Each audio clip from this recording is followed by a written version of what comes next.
Monsieur l'ambassadeur du Rwanda à Bruxelles, honorables invités à vos titres et qualités respectifs, Mesdemoiselles, Mesdames, Messieurs, nous tous, nous revivons douloureusement le calvaire enduré par les nôtres qui ont péri. Nous revivons aussi, en ce moment même, tout ce que nous avons nous-mêmes enduré pendant le génocide. En effet, certains d'entre nous, Rwandais, Belges et autres nationalités, qui étaient loin du Rwanda, loin des massacres, vous revivez tout ce que vous avez enduré en toute impuissance. Entre avril et juillet 1994, lorsque vous étiez meurtris par les ondes radio et les images télévisées des centaines de milliers de Tutsis, parmi lesquels vos propres familles, qui étaient machetées, fusillées dans les églises et autres camps d'extermination sur toutes les collines du Rwanda.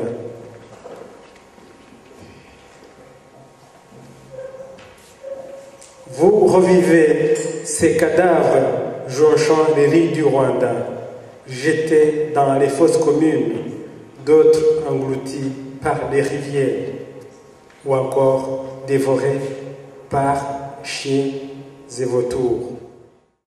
Quant à nous qui étions dans les griffes des génocidaires et avons miraculeusement survécu, nous portons des plaies visibles et invisibles qui s'ouvrent déjà en ces moments de commémoration. Et nous sommes martyrisés par le souvenir des nôtres. Ce sont nos frères et sœurs, nos papas, nos mamans, nos tantes, nos oncles, nos neveux, nos nièces, nos cousins, nos cousines, nos meilleurs amis, nos voisins, nos connaissances. Bref, tout un peuple décimé en quelques semaines par un régime génocidaire. De même, vous qui étiez au champ de bataille dans les rangs du FPR, vous battant pour libérer ce peuple, pour sauver ces Tutsis, en ces moments de commémoration, vous revivez vos enjambées de corps inertes, vos enjambées d'agonissants. Vous revivez cette odeur de la mort. Vous revivez péniblement, je le sais, les centaines de milliers de cadavres de Tutsis que vous avez retrouvés sans vie.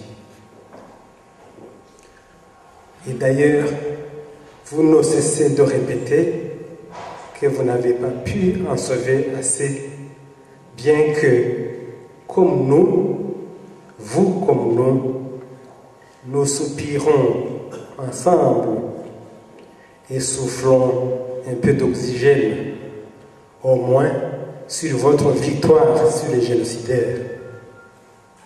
Votre victoire qui constitue pour de bon un pont, une fondation qui peut permettre la renaissance de notre peuple si tous les Rwandais savent être dignes, savent mériter de puiser énergie dans les puits intarissables, entendez par le puits le sang des Tutsis emporté par le génocide. Commémorer, c'est en revanche implorer nos morts. C'est faire la fierté de nos morts pour qu'ils bénissent nos projets et guident nos pas. Monsieur l'ambassadeur du Rwanda à Bruxelles, honorables invités à vos titres et qualités respectifs, Mesdemoiselles, Mesdames, Messieurs, vous l'aurez senti, j'y suis déjà, comme je l'ai évoqué, m'exprimer en réalité, commémorer me revitalise. Vous aussi, vous exprimer dans des moments de commémoration, vous revitalise. Oui, je me ressource. Nous nous ressourçons en ces moments, nous nous ressourçons en commémorant des nôtres, car telle une cloche de cathédrale ou de mosquée, tel le tambour royal au pays de Yanga, nous nous ressourçons en effet,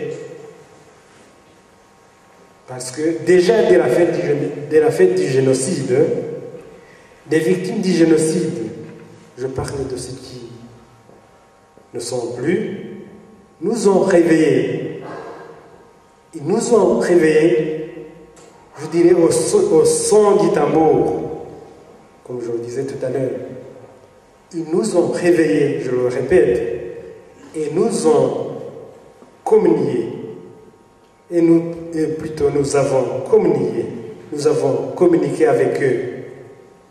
Nous avons reçu de ordres, instructions et consignes. Nous avons aussi reçu leur bénédiction pour renaître de leur cendre.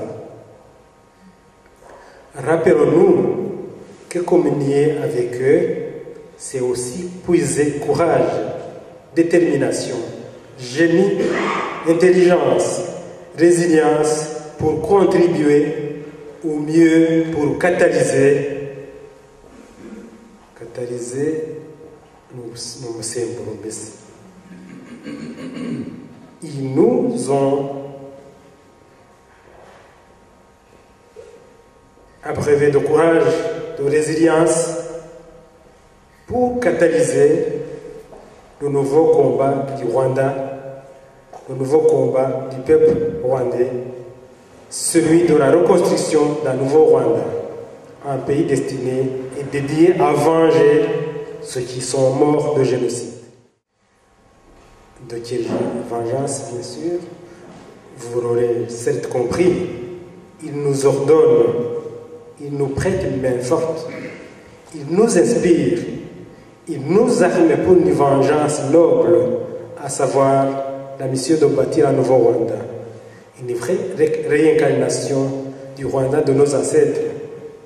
Il s'agit donc d'un Rwanda ressuscité, un Rwanda où les fils Kanyarwanda, Batutsi, Bahutu et Batwa, vivront en harmonie, seront solidaires, patriotiques et armés pour un Rwanda qui ne connaîtra point de génocide, qui ne connaîtra point de crimes odieux, un Rwanda radieux qui coulera lait et miel.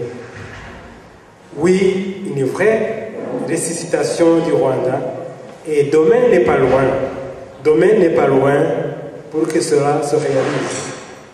Une condition capitale n'est hélas pas encore réalisée. Une condition sine qua non, à savoir une même lecture, une même appropriation par tous les Rwandais, Tutsi, Hutu et Twa, de la mémoire du génocide perpétré contre les Tutsis. Il faudra que tous les Rwandais assument la réalité du génocide s'ils souhaitent mériter la bénédiction de nos morts.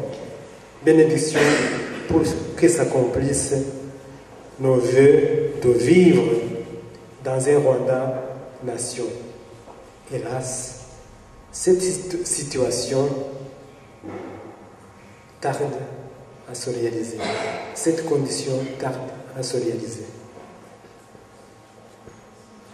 Bien que je disais que demain n'est pas loin. Monsieur l'ambassadeur du Rwanda en Belgique, chers amis, je termine mon message en m'adressant aux jeunes, en m'adressant à nos enfants, à nos jeunes. chers enfants, jeunes, petits et tout petits, des tout petits alors par le biais de vos parents, particulièrement vos mamans. La mémoire des victimes du génocide est douloureuse, chers enfants, mais je vous apprends que nos morts ne souffrent plus. Ils reposent en paix, assis au ciel, près du bon Dieu. Ils prient pour nous. Ils prient beaucoup pour vous, particulièrement les enfants. À votre tour, pensez aux meilleurs cadeaux que vous pouvez offrir à ses tantes, à ses oncles, à ses grands-parents, ses cousins, ses cousines, ses enfants qui auraient eu aujourd'hui le même âge que vous s'ils étaient en vie, qui seraient vos meilleurs amis s'ils étaient en vie.